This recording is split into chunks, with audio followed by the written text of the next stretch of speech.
Ongietorri ProTalent podcastera, atal berri honetan murgilduko gara burubelarri ingenieritzaren munduan, ingenieritzaren alorrean, eta egingo dugu Maite Agirrezabalaren eskutik, berak 15 urte egin ditu hemen Anpon, eta oso ibilbide interesgarria egin du. Berak kontatuko digu xehetasunean guzti hori. Maite, kaixo, ongietorri. Egunon, ongietorri. Kira, eskatuko izut asteko eta behin zure hitzekin kontatzeko zein alorretan egiten duzun lan eta zertan datzan zure lana. Ni ingenieritza taldeko zuzendari edo arduraduna naiz, momentu honetan, balbulatako dibision. Balbulatako dibisioa pixkat Indian eta Arabian eta Idiazabalen ditugu planta produktiboak, eta, esan dezagun, arlo global hortan zuzendari lanetan abilela. Hemen 30 piko laguneko talde zabal badugu, Indian beste 20 lagun, eta hori guztia koordinatzen. Tira, balbulez asko arituko gara, orain atal honetan, baina zer da balbula bat eta zertarako erabiltzen da? Oso simple esan da, balbula bat, fluido bat, likido, gas, kontrolatzen duen gai mekaniko bat dela esan dezakegu, etxe guztietan dugu iturri bat adibidez, hori balbula bada. Vale? Eta balbulak erabiltzen dira sektore ezberdinetan, energiaren munduan, ura tratatzeko zerbitzuetan, petrokimikan, eta beste hainbat industriatan. Eta nolako balbulak egiten dituzu hemen Anpon? Gu balbulak presio eta temperatura ezberdinetako errango oso zabaleko balbulak egiten ditugu, eta batez ere zentratzen gara oil and gas sektorean, petrokimikan, kimikan, minerian, eta orain sektore energia berriztagarrien sektoretan sartzen hasia gara, eta sapsiko sektorean, eta beste hainbat sektoretan, baina balbulak presio temperatura rango oso zabaleko balbulak, bezero baten espezifikazioetan oinarrituta. Eta ausartuko zinak esaten munduko balbularik onenak egiten dituzuela, hemen? Gu beti saiatzen gara kalidade maila goreneko balbulak egiten, eta mundu mailan bezero nagusien konfiantza hori irabazten. Eta zergatik ez, esan dezakegu zenbait aplikaziotan mundu mailan erreferente bat gerala balbula gaintzan. Apur bat serio jarrita, ez dakit zaila den edo nola definituko zenukenzuk balbula bat diseinatzea? Balbula bat berez ez da produktu zaila, 30-40 komponente izan ditzake, mekanikoki ez da produktu bat zaila, baino bai presio, temperatura eta fluidoaren ezaugarrien baitan balbula bakoitzak bere ekarpen tekniko badauka. Orduan, guk gainera egiten dugu lana, normalen ingeniaritza handientzako egiten dugu lana, gero bezero final badago atzetik, bakoitzak bere espezifikazio teknikoak ditu, eta gero gure sektorean estandarrak eta arauak oso zorrotzak dira. Orduan, mekanikoki ez izan arren konplexua produktua bera, bai da gero osotasunean diseinu fase guzti hori erronka bat bidurtzen da. Fasea zari garela, zertan datza diseinu prozesu hori, ingenieritza prozesu hori balbulat egiterakoan? Lehenen diseinu kontzeptual bat garatu behar dezu, gero kalkulo analitikoak datoz, simulazioak, eta gero irudeko modelaketa, SolidWorks, softwarea erabiltzen dugu kaz munduan, eta hor dago garatu beharra irudea. Hortik atzetik lista materialazak eta planoak eta produzitzeko behar dan informazio guztia, eta hortik prototipadoa, validazioa, eta behin bat egiten dakizunean, industrializazioa, kopuru zabal batean balbula hori garatzeko.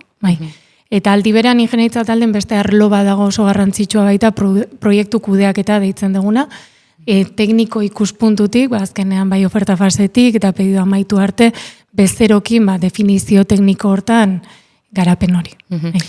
Akaso, kanpotik ikusten duenarentzat, balbulak ezagutzen ez dituenarentzat, teknologia hori ez da gehiagi bistaratzen, baina maila altuko teknologia erabiltzen da, ez da?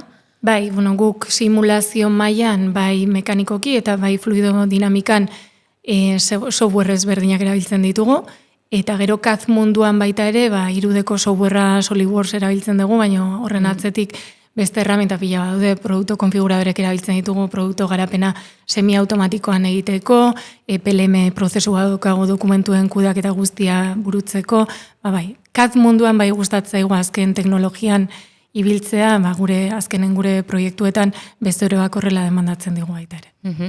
Eta orain, inteligentzia artifizialen, adimen artifizialaren garaian gaude, ez da, transizio betean, nola aplikatzen da hau hemen, ze pixu dauka zuen kasuan?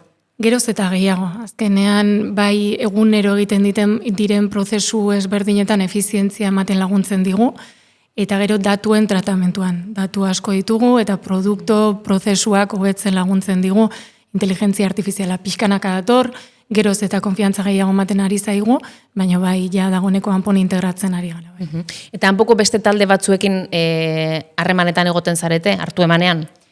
Bai, hanpon ikuste dut enpresa pixka berezi edala, oso laua da, harremanak oso zuzenak dira talde ezberdinen artean, eta ingenieritzak bere izaeragatik azkenean erdi-erdian dago prozesu guztietan, orduan. Bai arlo komertzialakin, bai erosketa taldearekin, kalidadea edo produkzio mailan etengabeko koordinazioan gaude. Aipatu diguzu hasieran, aurkezpentxo hori egiten, koordinazio lanak ere egiten dituzula urte batzuetatik ona, koordinazio taldeko parte zara, zuzendaritza batzordeko parte ere bazara. Nola izan da ibilbide hori eta nolako esperientziari da izaten zuretzat zuzendaritza batzordean egotea? Niko mailako ingeniaritza ikasi nun, proiektua bertan egin nun hanpon, eta gero jarraitzeko aukera izan nun, eta hor, diseinatzaile bezala hasi nintzen, pixkanaka proiektuetan ardura gehiago hartzen jo nintzen, eta azkeneko 7-8 urten bueltan zuzendaritza lanetan nabil, eta zuzendari batzordeko kide naiz baita ere, horrek eguneroko gestioaz gain azkenan enpresan estrategian, definizioan parte izatea albidetzen dizu, eta horrek pertsonalki garapen izugarria da. Kontatu diguzu, zertzela datzuk eman dizkiguzu zure lana zertan datzan, baina nola deskribatuko zenuke zure eguneroko martxa hori, ez? Edo eguneroko lan egun bat, alegia? Egun guztia desberdina dira. Ni ez nator etorri, jakinen gainen zer egin behar dugun, eta 8 ordu lasai, ez.